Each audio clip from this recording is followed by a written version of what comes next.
Hey friends, Chris here with GCM at Home, and today I'm going to show you how to turn a cucumber into a pickle. Let's get started. To do this, we are going to need a few things. A cucumber, some kosher salt, some white vinegar, and a jar. To make our brine that our cucumber is going to sit in, we need to put 1 1/4 cup of water in a pot, 1/3 cup of vinegar, and 1 1/2 tablespoons of salt. Give it a stir and bring it to a boil. While we wait for our brine to boil, let's go ahead and prep our jar. Pack your cucumber tightly into the jar, cutting it if needed.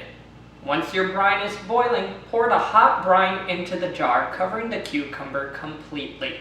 Close the jar and put it in the fridge for 24 hours, or 1 day.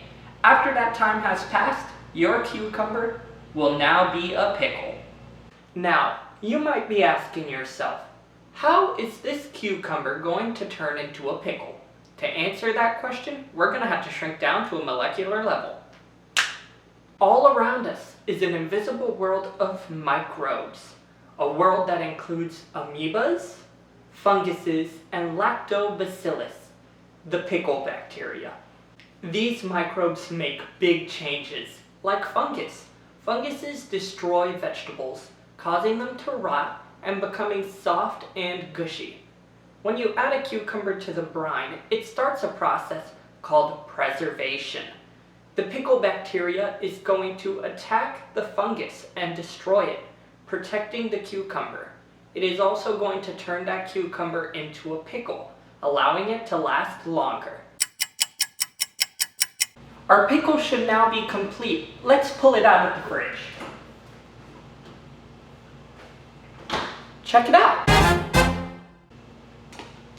Let's give them a smell.